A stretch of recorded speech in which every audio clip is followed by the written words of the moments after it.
जब भी हम किसी महान व्यक्ति की कहानी सुनते हैं तो अक्सर हमें उसकी सफलता दिखाई देती है, लेकिन सफलता के पीछे छिपे संघर्ष, दर्द और असफलताएं नहीं दिखती। आज की कहानी ऐसे ही एक व्यक्ति की है जिसने लद्दाख के एक छोटे से गांव से निकलकर पूरी दुनिया को दिखा दिया कि अगर इरादे मजबूत हो तो एक इंसान लाखों लोगों की ज़िंदगी बदल सकता है। यह कहानी है इंजीनियर, शिक्षक, पर्यावरणविद और समाज सुधारक सोनम वांगचुक की। सोनम वांगचुक का जन्म 1 सितंबर 1966 को लद्दाख के अलची क्षेत्र के पास एक छोटे से गांव में हुआ था।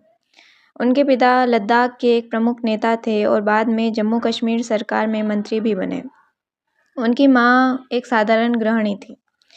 उनके गांव में स्कूल नहीं था, इसलिए 9 साल की उम्र तक उनकी माँ ही उनकी पहली शिक्षिका रही। उन्होंने सोनम को पढ़ना लिखना सिखाया और जीवन के मूल्य सिखाए।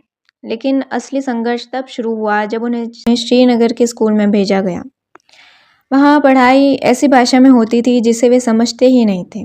शिक्षक और छात्र उन्हें कमज़ोर समझने लगे। कई लोग उन्हें मूर्ख तक समझते थे। बाद में सोनम वांगचुक ने कहा कि यह उनके जीवन का सबसे कठिन समय था, लेकिन उन्होंने हार नहीं मानी।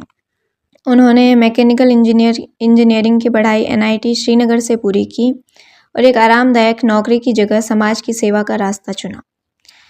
उन्होंने 1988 में उन्होंने अपने साथियों के साथ सेकमोल की स्थापना की। उनका उद्देश्य उन बच्चों की मदद करना था जिन्हें शिक्षा व्यवस्था असफल घोषित कर देती थी। उन्होंने साबित किया कि बच्चे असफल नहीं होते, बल्कि कई बार शिक्षा प्रणाली उनकी ज़रूरतों को नहीं समझती है। 1994 में उन्होंने ऑपरेशन न्यू होप शुरू किया। इस अभियान में लद्दाख के सरकारी स्कूलों की तस्वीर बदल दी। स्थानीय भाषा में शिक्षा, बेहतर शिक्षा प्रशिक्षण और समुदाय की भागीदारी से हज़ारों बच्चों का भविष्य बदला। इसके बाद उन्होंने पर्यावरण की ओर ध्यान दिया। लद्दाख में किसानों को पानी की भारी समस्या का सामना करना पड़ता था। तब सोनम वांगचुक ने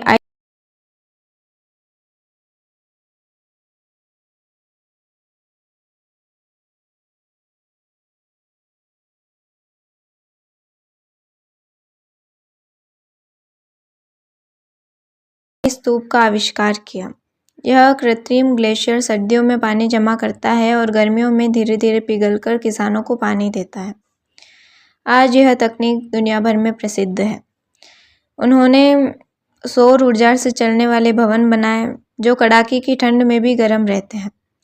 उन्होंने भारतीय सेना के लिए भी सौर ऊर्जा आधारित हीटेड शेल्टर विकसित करने में योगदान दिया। इसके बाद उन्होंने HIAL यानी Himalayan institute of alternatives Ladakh की स्थापना की। उनका सपना था ऐसी यूनिवर्सिटी बनाना जहां छात्र केवल डिग्री ना ले बल्कि वास्तविक समस्याओं का समाधान करना सीखें। उनके काम के लिए उन्हें काफ़ी अवार्ड्स भी मिले और कई अंतर्राष्ट्रीय सम्मान भी मिले, लेकिन उनके लिए पुरस्कार कभी लक्ष्य नहीं रहे। उनका लक्ष्य हमेशा समाज की सेवा रहा। हाल के वर्षों में सोनम वांगचुक केवल शिक्षा और पर्यावरण तक सीमित नहीं रहे, वे युवाओं और छात्रों के अधिकारों की आवाज़ भी बने। 2026 में देश भर में प्रतियोगी परीक्षाओं और कथित पेपर लीक मामलों को लेकर छात्रों में भारी नाराज़गी थी। सोनम वांगचुक छात्रों की समर्थन में जंतर मंतर पहुंचे और लंबी भूख हड़ताल पर बैठे। उनका कहना था कि लाखों मेहनती छात्रों के भविष्य के साथ खिलवाड़ नहीं होना चाहिए। उनकी शांतिपूर्ण लड़ाई ने पूरे देश का ध्यान इस मुद्दे की ओर खींचा। 21 दिनों से अधिक समय तक चले इस आंदोलन के दौरान उनकी तबीयत भी बिगड़ गई, फिर भी वे छात्रों के लिए खड़े रहे। इस आंदोलन ने परीक्षा प्रणाली में जवाबदेही और सुधार की राष्ट्रीय बहस को और मजबूत किया। सोनम वांगचुक हमें सिखाते हैं कि असली शिक्षा सिर्फ किताबों में नहीं होती। असली शिक्षा वह है जो समाज की समस्याओं को समझे और उसका समाधान खोजे।